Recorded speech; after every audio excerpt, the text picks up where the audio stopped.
You got some breaking news for us, don't you?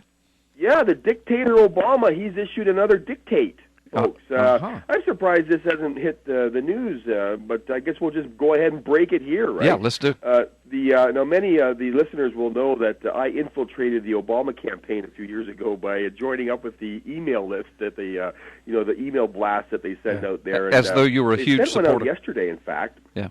It really caught my eye. They send them out regularly.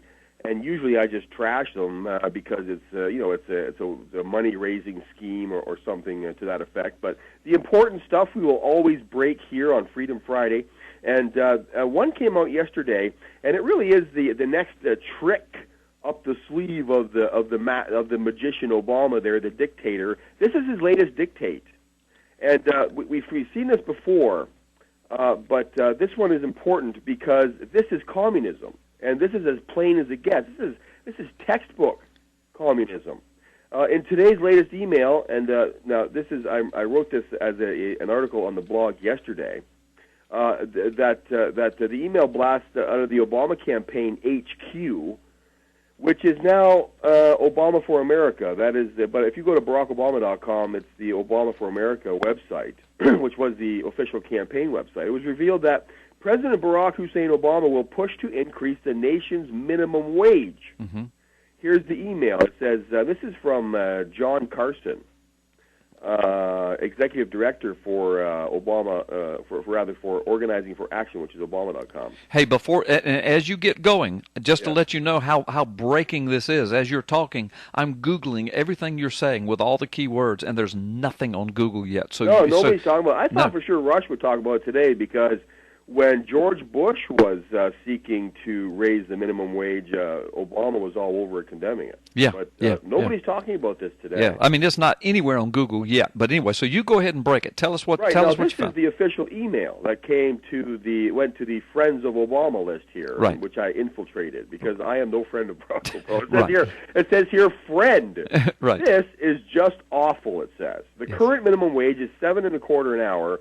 And if you work 40 hours a week making minimum wage, you're only making $14,500 a year. That's well below the poverty line. President Obama is calling on Congress to raise the minimum wage, and today OFA supporters are getting behind him and other allied organizations to take on this fight. I like to see the list of the other allied organizations. Oh, I would too. I would too. President Obama said it best. He said, "No one who works full-time in America should have to live in poverty." Now, Obama said that, right? Right. The president's plan will give $15 million. I want you guys to listen to the communist language here. The president's plan will give 15 million American workers, 15 American workers. The president's plan will give these workers a much-needed raise, Carl. Right. For many, it will be their first raise since the last minimum wage back in 2009 and go a long way towards helping full-time minimum wage earners pay rent and put food on the table. So the dictator is going to help pay the rent and put food on the table here. For the workers. The worker bees. Right, for the worker bees. Right. The workers in the country under dictator Obama. We's going to pass this dictate on here to raise the minimum wage. So he's going to force. Well, we'll get into that in a second. But the rest of the email says it makes sense for businesses. It also says. Oh yes, of course. Maybe this is simple economics, Carl. Yes. A little condescension thrown into it there. Maybe this is simple economics. Yeah. If I owned a business, Mike, if I owned a business and I found out that I was having to give everybody in all my employees wages, it would be good for me. In fact, I probably would create more jobs instantly and say, you know what? That's cool. I can create more jobs and give more people more money from my profits. That's what I'm going to do. Don't you think? Well, and I come at this from an expert side because I've been self-employed and I've been an employer for 25 years. Yes, I know. And then it says maybe this is simple economics, and that condescension is one of the most evil traits that it just really bothers me. Yeah. Maybe this is simple economics, but it seems pretty obvious that when workers make more money, they buy more products and services. And that's essentially the end. And then it says, if you want to be a part of this, send us money, etc. Right. But it's also simple economics when you force employers to give more money, many of those employers have to lay people off and or do not produce more jobs. They start producing less jobs. And sometimes those businesses have to close. Right, and you're essentially, people who settle for the minimum wage, they're really saying that the government has the right to determine how much their time and sweat is valued at. That's right. How much it's worth. Right? That's right. But it's always a party favorite for the socialists anyway, for the communists. It says its plan will give 15 million American workers a much-needed raise.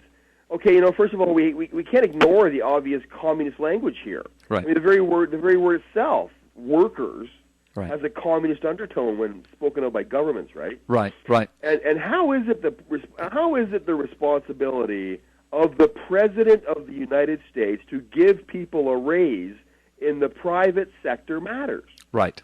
That is not his job. Right. It is not his mandate to dictate who gets paid what from whom in the private sector. Right. It's not. Right. In a democratic capitalist society, it is not the job of the president to decide how much money people are paid in the private sector. That is communism in its purest manifestation.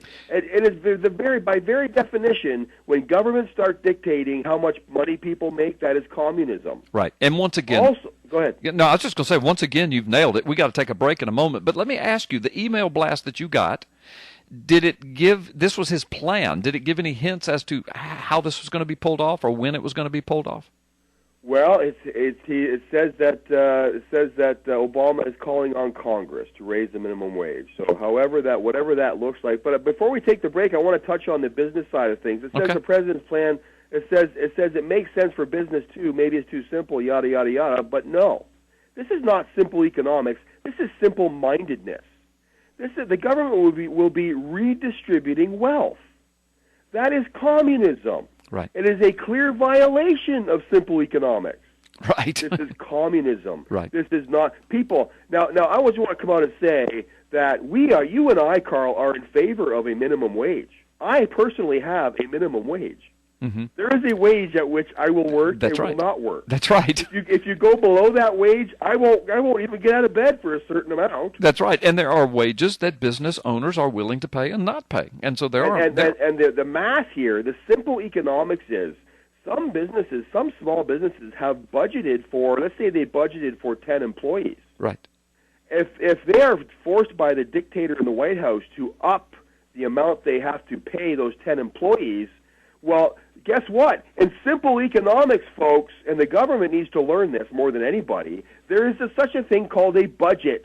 And you have to meet your budget obligations. And if the government forces you to pay their employees more, what happens to the budget? It stays the same. So what happens then? Somebody's losing their job. Right, exactly. That is basic, simple economics, Mr. Carson. Absolutely. It's time the government learns it.